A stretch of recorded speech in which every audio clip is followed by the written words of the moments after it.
भागवतम स्कंद तृतीय अध्याय 17 हिरण्याक्ष की दिग्विजय श्लोक संख्या 31 शब्दार्थ अनुवाद तात्पर्य दिव्यांगिरी भक्तिवेदांत स्वामी प्रभुपाद द्वारा तम वीरमाराद विपद्य विस्मयः शयिष्यसे वीरशयेष्वभिवृतः यस्त्वद्विधानामसतां प्रशान्तये रूपाणि दत्ते सदनुग्रहेच्छया। शब्दार्थ तम उसको, वीरम परमवीर, आराध तुरंत, अभिपद्य पहुंचने पर, विस्मय गर्व से रहित, शयिष्यसे तुम सो जाओगे, वीरशय युद्ध भूमि में, श्वभिः कुत्तों के द्वारा, वृतः गिरे हुए, यह जो, त्वत्विधानाम तुम समान, असताम दुष्ट पुरुषों का, प्रशांतये मार भगाने, रूपाणी विविध रूप, धत्ते धारण करता है, सत्पुरुषों के लिए, अनुग्रह अपनी कृपा दिखाने के लिए, इच्छया इच्छा से। अनुवाद वरुण ने आगे कहा, उनके पास पहुंचते ही तुम्हारा सारा अभिमान दूर हो जाएगा और तुम युद्ध भूमि में कुत्तों से गिरकर चिर निद्रा में सो जाओगे। तुम जैसे दुष्टों को मार भगाने तथा सत्पुरुषों पर अपनी कृपा प्रदर्शित करने के लिए ही वे वराह जैसे विविध रूपों में अवतरित होते रहते हैं। तात्पर्य, असुरों को यह पता नहीं रहता कि उनके शरीर पंच तत्वों से निर्मित है और मरने पर उन्हें कुत्ते तथा गीध आनंद पूर्वक खा जाएंगे। वरुण ने हिरण्याक्ष को सलाह दी कि वह विष्णु के वराह अवतार के पास जाए, जिससे उसकी युद्ध कामना पूरी हो और उसका बलिष्ठ शरीर छिन्न भिन्न हो जाए। इस प्रकार श्रीमद् भागवत के तीसरे स्कंद के अंतर्गत हिरण्याक्ष की दिग्विजय नामक 17वें अध्याय के भक्ति वेदांत भाग पूर्ण हुए। ओम ज्ञानतिमिरान्धस्य ज्ञानाञ्जनशलाकया चक्षुरुन्मीलितं येन तस्मै श्रीगुरुवे नमः। नाम श्रेष्ठं मनुमपि शचिपुत्रमत्र स्वरूपं रूपं तस्याग्रजामरुपरि माधुरीं गोष्पतिं राधाकुण्डं गिरिवरमहो राधिकामाधवसं प्राप्तो यस्य प्रतितो कृपया श्रीगुरुं तं नतोऽस्मि। वन्देऽहं श्रीगुरु श्रीयुतपदकमलं श्रीगुरुं वैष्णवांश्च श्रीरूपं साग्रजातं सहगणरघुनाथान्वितं तं सजीवं साद्वैतं सावधूतं परिजनसहितं कृष्णचैतन्यदेवं श्री राधा कृष्ण पादान सहगण ललिता श्री विशाखान्वितांश्च। हे कृष्ण करुणा सिंधु दीनबंधो जगतपते गोपेश गोपिका कांत राधा कांत नमस्तुते। तप्त कांचन गौरांगी राधे वृंदावनेश्वरी वृषभानुसुते देवी प्रणमामि हरिप्रिय। वाञ्छा कल्पतरुभ्यश्च कृपा सिन्धुभ्येव च पतितानां पावनेभ्यो वैष्णवेभ्यो नमो नमः। श्री कृष्ण चैतन्य प्रभु नित्यानंद श्री अद्वैत गदाधर शिवासादि गौर भक्तवृंद। हरे कृष्ण कृष्ण कृष्ण हरे हरे, हरे राम राम राम हरे हरे। यहाँ कथा चल रही है हिरण्याक्ष, हिरण्यकशिपु का छोटा भाई, वो युद्ध करने के लिए तैयार है, लड़ने के लिए तैयार, उसको असुर है, बिना कारण को बस उसको अपने विजय प्राप्त करनी है, दिग्विजय बनना है, सभी दिशाओं में उसको विजय प्राप्त करनी है। तो वरुण देव के पास जाते हैं जो समुद्र के नियंता है। तो वरुण देव ने बोला मैं तो अभी वृद्ध हो गया हूं, और उन्होंने हिरण्याक्ष ने बहुत उनकी कटाक्ष में प्रशंसा की कि तुम तो बहुत देवता असुर और सूर सबके साथ युद्ध करते थे, तो तुम आओ मेरे साथ आप युद्ध करो। बोले मैं अभी रिटायर हो गया हूं, मुझे इसमें इंटरेस्ट नहीं, लेकिन तुम विष्णु के पास जाओ, वही एक तुम उसके साथ ही लड़ सकते हो, मेरा काम नहीं है। और फिर आज का श्लोक आगे वरुण देव ने आगे कहा, उनके पास पहुंचने ही अभी हिरण्याक्ष को कह रहे कि क्या होगा तुम्हारा, हाँ? तो तम वीर माराद अभिपद्य विस्मय, तो तुम वहां जाओगे तो तुम बिल्कुल क्या होगा, तुम्हारा सारा अभिमान दूर हो जाएगा और तुम युद्ध भूमि में कुत्तों से गिरकर चिर निद्रा में सो जाओगे। उन्होंने बताया बहुत अभिमान करते हो ना, तो क्या होगा तुम्हारा हालत, चिर निद्रा में सो जाओगे। ये शिक्षा बहुत महत्वपूर्ण है कि अल्टीमेटली हम सबको चिर निद्रा में जाना, इस शरीर की चिर निद्रा में। आत्मा छोड़ के जाएगा तो शरीर चिर निद्रा में जाएगा, हिल नहीं सकेगा। फिर वो किसका, तीन चीज में परिवर्तित होता है, राख में या कृमि में, हाँ, और या तो फिर विष्ठा में। जैसे पारसी लोगों में ये मृत शरीर को एक कुएं में लटका दिया जाता है, फिर वहां गीद ये सब आके उसको खा जाते हैं और विष्ठा में परिवर्तित होता है। क्रिश्चियन मुसलमान ये सब उनको दफना देते हैं, तो वहां कृमि आके खा जाते हैं और कृमि बनते हैं। और हिंदू में जला दिया जाता है, शरीर राख बन जाता है। तो अल्टीमेटली ये राख होने वाला है, विष्ठा होने वाला है। तो इसको क्या करेंगे, क्यों इसके पीछे दौड़े? ये असुर नहीं समझते हैं। असुर टेम्पररी जीवन के लिए बहुत ही उत्सुक रहता है। जिस प्रकार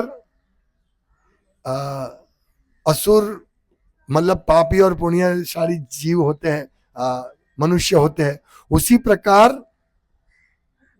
पापी और पुण्यशाली पक्षी होते हैं, पेड़ होते हैं, पशु होते हैं।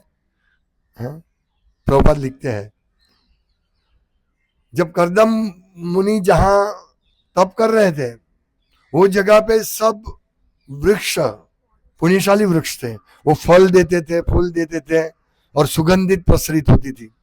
और वहां पुण्यशाली पक्षी भी थे, या का वो पापी जगह पे पापी पशु या पापी पक्षी रहते हैं। तो ये पूरा अभी आध्यात्मिक, अभी पूरा भौतिक जगत पापी ही है। वहां आपको ये कौवे दिखेंगे, कुत्ते दिखेंगे। कुत्ते भी अधम पशु है, वो भी पापी पशु में गिना जाता है। कुत्ते, सुअर और ये कौवे वो पापी पशु में है, पक्षी में है, प्रभुपाद लिखते हैं।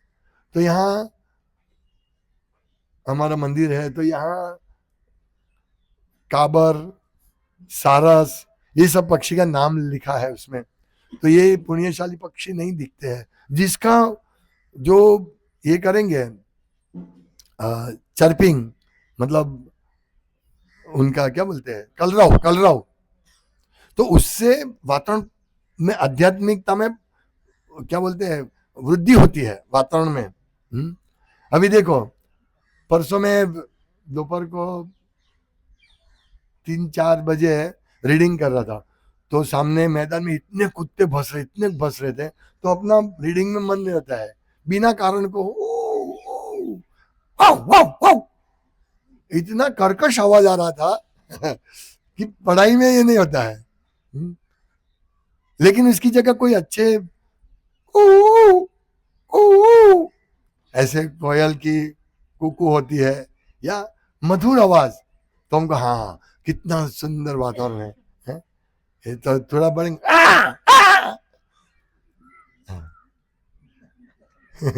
ये होता है। तो ये सब जो असुर होते हैं, उनको मरने के बाद ऐसी योनि मिलती है, अधम पशु की योनि मिलती है, अधम जगह वो जाते हैं। हमें यही शिक्षा लेनी है कि भाई क्यों लड़े, क्यों झगड़ा करे। अभी शरीर मिला है, हिरण्याक्ष इतना बड़ा शरीर था, आकाश को उसका मुकुट स्पर्श करता था, इतना हैवी था। चलता है, जमीन भूकंप हो जाती है और बादल बिखर जाते थे, इतना भारी था। तो उसने क्या किया, इंद्रिय तृप्ति के लिए प्रयास किया। तो हमारे पास अभी जो भी है, हमारे शरीर और शरीर का जो भी बुद्धि, मन जो भी है, यदि हम उसको आसुरिक वृत्ति में लगाएंगे तो ऐसा ही होगा। कुत्ते की तरह ही लगेंगे तो फिर अंतिम परिणाम यही होगा। यहां स्पष्ट उन्होंने बोला कि भाई तुम मेरे साथ, तो मैं तो भाई तुम्हारे साथ लड़ने में सक्षम नहीं हूं, तुम्हारा बरोबरी नहीं कर सकता हूं, तुम वो बरोबरी करे उससे जाओ, वो विष्णु है। हम्म? क्योंकि इस जगत में तुम्हारा बरोबरी करने वाला कोई नहीं है पूरे, क्योंकि देवता लोग भी डर के मारे छिप गए थे। अब इसकी कौन बरोबरी कर सकता है? तो कभी ऐसा होता है कि असुरों का प्राधान्य जब होता है ना, तब जो भक्त लोग हैं, जो देवताओं के समान उनका गुण होते हैं, तो वो भक्त लोग थोड़ा शांत हो जाना चाहिए, शांत रहना चाहिए। वेट फॉर टाइम, टाइम को पकने देना चाहिए। कभी कभी हमारे जीवन में भी ऐसा समय आता है, हम कोई असुरों के द्वारा, दुष्टों के द्वारा परेशान होते हैं, हमारे पैसा कोई ले जाता है, खा जाता है, या हमको कोई परेशान करता है कोई भी स्थिति में, तो हम क्या करें इस समय? यही शिक्षा हमको लेनी है कि ठीक है, ये असुरों का समय है, कलयुग भी असुरों को मदद कर रही है, इसलिए ऐसे ही होगा। जो व्यक्ति अच्छा होता है, सच्चा होता है, उसको धोखा मिलता है, और जो बुरा होता है उसको मौका मिलता है। ऐसे एक मैंने सुना है, अच्छे को धोखा, बुरे को मौका। लेकिन हम जो भी है, ये संसार ऐसा ही है, ऐसे लोग रहेंगे, अभी भी है और भविष्य में भी रहेंगे। ये जगत इसीलिए बना है, जिन्होंने भगवान का ईर्ष्या की, भगवान की ईर्ष्या की, उनके लिए ये जगत बनाया गया है। तो इस जगत में हम लोग भी ऐसे ही हैं, पर भगवान की कृपा थी, श्रील प्रभुपाद की कृपा से हम लोगों को, हमने क्या ये किया था, पुण्य कर्म किया, कौन सा सुकृति हमने प्राप्त की, जिसकी वजह से आज हम इतने सुंदर श्रीमद् भागवतम का पाठ कर रहे हैं और शिक्षा प्राप्त करके हमारे जीवन में शिक्षा उतारने का प्रयास कर रहे हैं। ये हमारा बड़ा सौभाग्य है, ये हमें बहुत बड़ी सुकृति हुई है हमारे जीवन में, जिसकी वजह से आज हमको ये इतना सुंदर मौका मिला। आज हम श्रीमद् भागवतम के 3रे स्कंद को पढ़ रहे हैं, हम भगवान का संग कर रहे हैं, ब्रह्मा जी से जैसे महान महान जीवों का संग कर रहे हैं, विदुर, मैत्रेय ऋषि, सुखदेव गोस्वामी, परीक्षित महाराज, युधिष्ठिर महाराज, हाँ, और नारद मुनि, सबकी शिक्षा हम ले रहे हैं। ये कितना बड़ा सौभाग्य है हमारे जीवन में।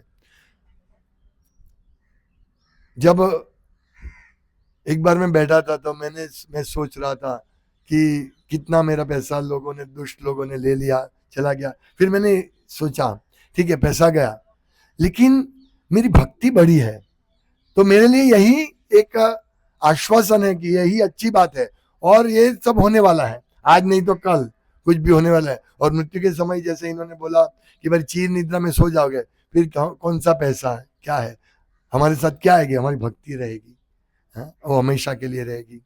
भक्ति जहां होगी वहां कृष्ण होंगे। कृष्ण भक्ति मतलब क्या? कृष्ण की सेवा, भगवान, भक्त और सेवा, साधक, साधना और साधन। तो साध्य, सॉरी, साधन, साधक और साध्य। तो साध्य जहां साधन मतलब जहां भक्त होते हैं वहां उसकी साधना होती है।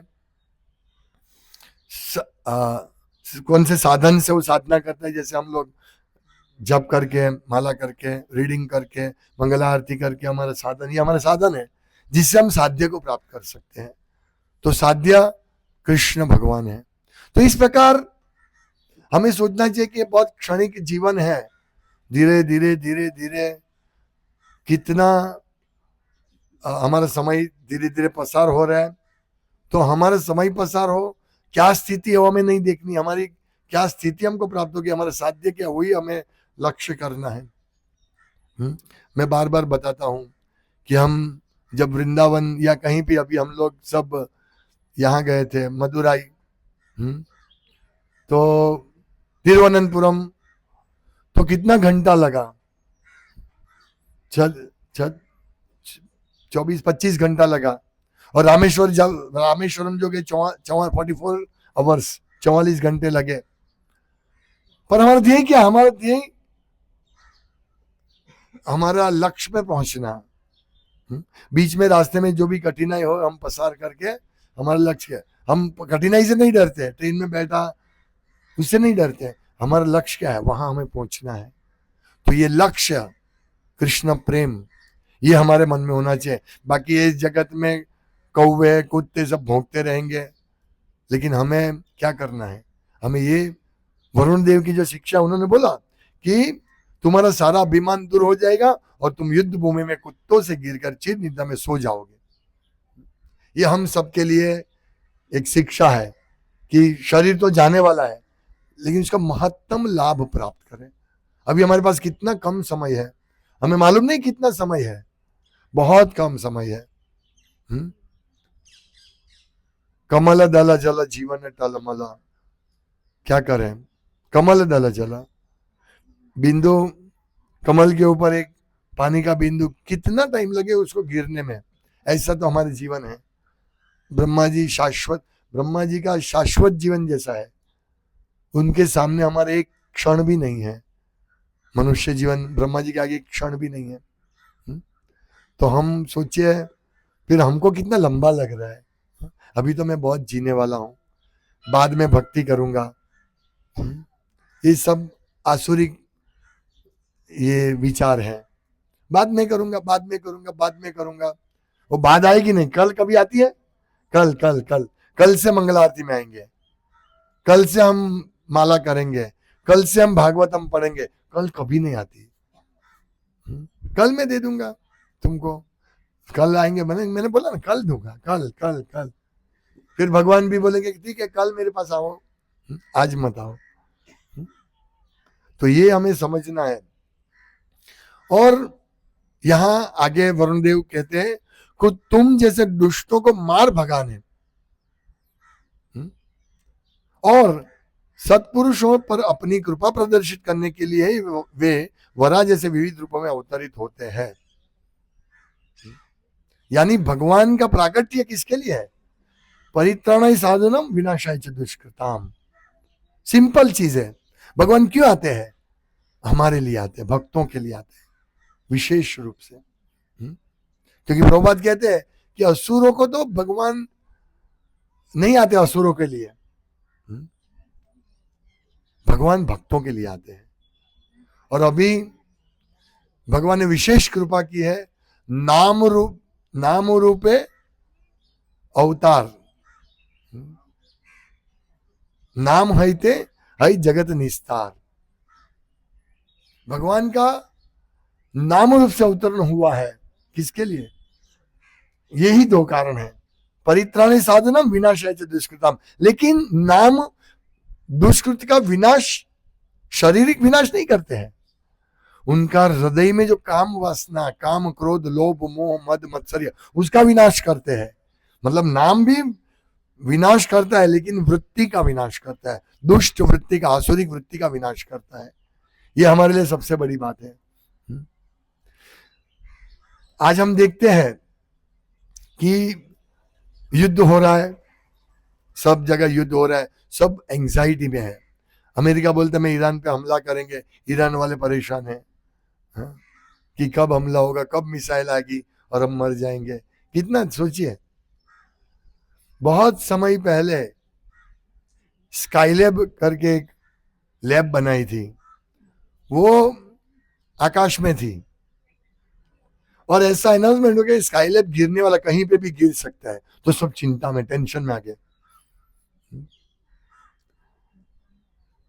1 अप्रैल थी, एक बार मैं इस्कॉन मंदिर से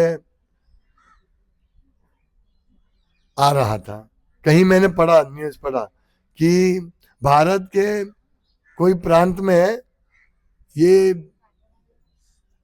कोई अवकाशी लैब का कोई पार्ट गिरने वाला, कहीं पे भी गिर सकता है। तो मैं थोड़ा चिंता में था कि हमारे ऊपर नहीं गिर जाए।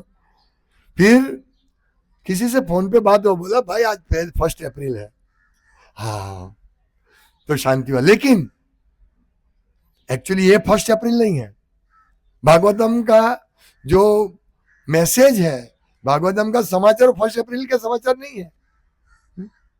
यहां जो लिखा है कि तुम चिर निद्रा में सो जाओगे, तुम्हारे ऊपर कभी भी बम गिर सकता है, ये 1 अप्रैल का नहीं है। हम सच में, हम कभी भी हमारा विनाश हो सकता है, इस शरीर का विनाश हो सकता है। इसीलिए हम लोगों को हमें राह देखनी है। तो यहां लिखा है ना कि तुम जैसे दुष्टों को मार भगाने तथा सत्पुरुषों पर अपनी कृपा प्रदर्शित करने के लिए भगवान आते हैं। परित्राण साधनम विनाशाय च दुष्कृतम, परित्राण करने के लिए विशेष प्रयोजन है भक्तों के परित्राण के लिए। भगवान को भक्त बहुत प्रिय है, क्योंकि कौन भगवान के लिए कार्य करता है? सब लोग अपनी इंद्रिय तृप्ति के लिए करते हैं। और तो और कोई ऐसे लोग होते हैं जो कीर्तन करते हैं, किसके लिए करते हैं? मजा आ गया इसके लिए करते हैं, तो भी भगवान को प्रिय नहीं करता है। ये अपने लिए करता है। कीर्तन करेंगे, बहुत मजा आएगी तो ही हम कीर्तन करेंगे। फिर जो भी कीर्तन हो, राधे राधे का, जो भी, बस हमको मजा आती है। कृष्ण को मजा है कि नहीं, वो उनका प्रश्न नहीं है। हमको मजा कैसे आती है? तो ये भी आसुरी वृत्ति है, ये भी आसुरी वृत्ति है। तो हमारे में ये आसुरी वृत्ति नहीं होनी है। मतलब मजा लेना, खूब मजा आया, खूब आनंद आया, ये हमारा काम नहीं है। हम इसके लिए कार्य नहीं करते हैं। आप देखिए आध्यात्मिक जगत के लोग जब भगवान को एक दारू क्या कौन एक उनका पार्षद चामर डुला रहे थे, तो स्तब्ध हो गए भाव से, भगवान के प्रेम से अभिभूत होकर स्तब्ध हो गए। तो वो अपने आप को कोसने लगा कि ये आनंद, परम आनंद में वो स्तब्ध हो गए। तो अपने आप को कोसने लगे कि ये क्या है, मैं भगवान की सेवा मेरी रुक गई। देखिए ये भाव हम भक्तों का होना चाहिए कि परम आनंद आए, आनंद आए, वो हमारा ध्येय नहीं है। हमारा ध्येय ये है कि भगवान को प्रसन्न कैसे करें, भगवान को आनंद आया कि नहीं, मैं कुछ भी करता हूं उससे भगवान को आनंद आया कि नहीं, मैं जो भी कार्य करता हूं उससे भगवान प्रसन्न हुए कि नहीं, ये हमारा ध्येय होना चाहिए। और ये ध्येय देवताओं का ध्येय होता है, मतलब भक्तों का यही ध्येय होता है कि हम जो भी कुछ सेवा करें, जो भी कीर्तन करें, साधना करें, जो भी कार्य करें, उससे कृष्ण प्रसन्न होते हैं कि नहीं, यही हमारा ध्येय होना चाहिए। आराध्यते यदि हरि तपसा ततो किम, नाराध्यते यदि हरि तपसा ततो किम। अगर हम आराधना करते हैं, हरि की आराधना करते हैं, तो तप करने की आवश्यकता, तप से क्या फायदा? आवश्यकता नहीं है। और अगर हम हरि की आराधना नहीं करते हैं, हरि की प्रसन्नता नहीं करते हैं, तो तप करने से क्या फायदा होगा? तो ये है बात कि हमारा लक्ष्य क्या है, कृष्ण की प्रसन्नता, बस यही हमारा लक्ष्य है। और यदि हम किसी भी हालत में इस सेंटर पॉइंट को समझ जाएंगे कि भगवान को प्रसन्न करना है, बस हमारे जीवन का लक्ष्य वही है, तो हमारे इस प्रकार कुत्ते की तरह या हिरण का मृत्यु तो अच्छा है, भगवान के हाथ से मरे, लेकिन हम काल से नहीं मरे। भगवान अपने भक्तों के लेने आते हैं, उस प्रकार से हमारा मृत्यु होना चाहिए। और वो मृत्यु हो सकता है भक्तों का कि भगवान वैकुंठ दूत आए हमको ले जाए, ये पॉसिबल है। लेकिन इसके लिए हमें हमारा जो गुण है, हमारी साधना, हमारी अच्छी साधना करनी चाहिए, तो अवश्य भगवान आएंगे। अवश्य रक्षिबे गोप्तृत्वे वर्णम तथा, कृष्ण भक्ति करने से। तो ये हमेशा सतत हमारे सबकॉन्शियस माइंड में सतत ये विचार होना चाहिए कि यस, मेरा जीवन का लक्ष्य है। जब हम मुश्किल में गिर जाते हैं, तकलीफ में आते हैं, तो हम थोड़े डिस्टर्ब हो जाते हैं, तब हम सोचना चाहिए नहीं नहीं नहीं नहीं, कोई बात नहीं, ये मुश्किल आई, लेकिन मेरे जीवन का ध्येय क्या है? कृष्ण की प्रसन्नता। कृष्ण हम बैठे हैं, कृष्ण हमको मदद करेंगे, अवश्य हमारी सहाय करेंगे कृष्ण। तो ये कृष्ण भक्ति कैले सर्वकर्म कृता है, अगर हम ये सोचेंगे तो हमारा जो शोक है, हमारा जो विषाद है, वो दूर हो जाएगा। यहां वरुण देव इसको बोलते हैं कि भाई तुम कुत्ते के मौत मरोगे, कुत्ता तुमको खा जाएंगे, तुम्हारे चिर निद्रा में सो के खा जाएंगे। और तुम लड़ने की बात कर, जाओ विष्णु के साथ लड़ो, वरादेव के रूप में उन्होंने अवतार धारण किया है, जाओ उनके साथ लड़ो तुम, तब तुमको मालूम पड़ेगा। तो ऐसी बात जब भक्त सुनते हैं वो तो अलर्ट हो जाए, नहीं नहीं नहीं नहीं, अभी मैं असुर के वृत्ति है, मैं छोड़ता हूं उसको। किसी ना किसी हालत से मुझे ऐसे नहीं करना है, मुझे तो भगवान के पास, मुझे भगवान से लड़ना नहीं, मुझे भगवान से प्रेम करना है।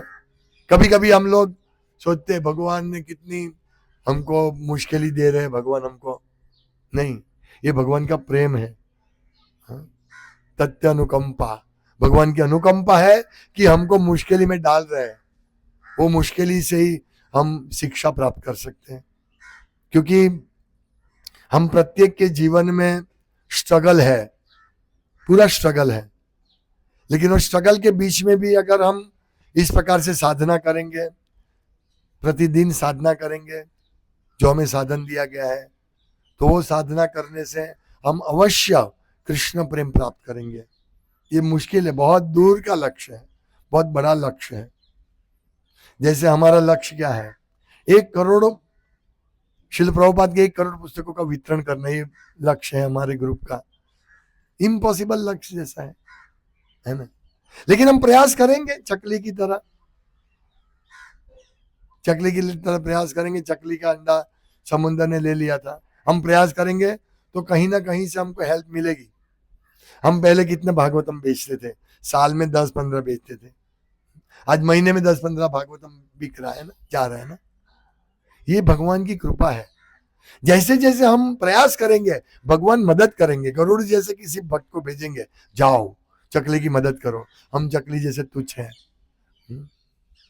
हम संघर्ष कर रहे हैं, लेकिन हमें संघर्ष नहीं छोड़ना है।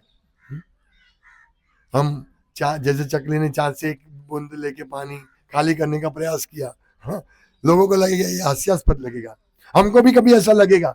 हम जब कर रहे हैं, क्या सच में मैं भगवत धाम जा सकता हूँ, क्या सच में मुझे भगवान की कृपा मिलेगी? यस, मिलेगी। तब हमें चकली का स्मरण करना है। क्योंकि अगर हम साधना अच्छी करेंगे नहीं, हम इंद्रिय तृप्ति के लिए प्रयास करते रहेंगे, तो असुर जैसी हमारी वृत्ति डेवलप होगी। ऐसा नहीं है कि हम असुरों का संग करते करते धीरे धीरे भक्त बन जाएंगे, नहीं, भक्तों का संग करने से ही भक्त बनेंगे। और हमारा क्या जीवन है, हम 4 घंटा जैसे तैसे निकाल के कृष्ण भक्तों के संग में साधना करते हैं, और बाकी के 20 घंटे हम कर्मियों के साथ रहते हैं। 20 घंटे में से चलो छोड़ो, घर वाले भक्त होते हैं तो कम से कम 8 घंटे तो हम कर्मियों के साथ ही रहते हैं। ये ऐसे हिरण्याक्ष जैसे असुर लोगों के साथ ही रहते हैं। उनके जीवन का कोई लक्ष्य नहीं होता है, आध्यात्मिक लक्ष्य नहीं होता है। उनका जीवन का एक ही लक्ष्य होता है, कहाँ धन है, कहाँ स्त्री है, कहाँ इंद्रिय तृप्ति है, यही लक्ष्य होता है। तो ऐसे लोगों का संग करेंगे तो हमारी हालत क्या होगी? ये नाग, सांप और नोडिया, नेवला, नेवला बोलते हैं, नोडिया, वो दोनों झगड़ लड़ते हैं, बहुत खूंखार युद्ध होता है। फिर जब नेवला थोड़ा ढीला पड़ जाता है तो क्या करता है, वो अंदर झाड़ी में चला जाता है और एक कोई सुगंधी, मतलब कोई वनस्पति होती है, उसको सूंघ लेता है, फिर उसको वापस शक्ति आती, फिर वापस वो सांप के साथ लड़ने आता है। हमें भी ऐसा करना है। हम पूरे दिन 8 घंटा 10 घंटा ये असुरों के साथ लड़ रहे हैं, माया के साथ लड़ रहे हैं, फिर शाम को तो हम ढीले हो जाएंगे, प्रभु रीडिंग, हाँ थक गया हूं, सो जाएंगे। तो हमें क्या करना है, ठीक है आज नहीं पढ़ पाया, कल सुबह जल्दी जाके मंगल आरती करनी है, जप करने हैं, तो वापस हमारे में पूरा आध्यात्मिक शक्ति हमारे में आ जाएगी। भूति, हमने भगवत गीता में दिया, भूति, भूति विलक्षण शक्ति, तो हमारे में शक्ति भूति आ जाएगी। फिर वापस हम 8 घंटा लड़ेंगे, फिर उसमें से लास्ट में 2-3 घंटा थक जाएंगे, लड़ाई बंद हो जाएगी, फिर वापस हमें आके साधना करनी है ना। इस प्रकार से यदि हम करेंगे तो एक दिन हम लोगों को और ये सांप, ये माया रूपी सांप, सांप रूपी माया को हम जीत लेंगे, माया को हरा देंगे। और हम जैसे ध्रुव महाराज ने मृत्यु उनको लेने आ रहे हैं, तो मृत्यु के सर पर पैर रख के वैकुंठ के विमान में बैठ गए वो। बहुत अच्छी हमारे लिए आशा है, आशावादी। लोग बोलते हैं भक्त निराशावादी है।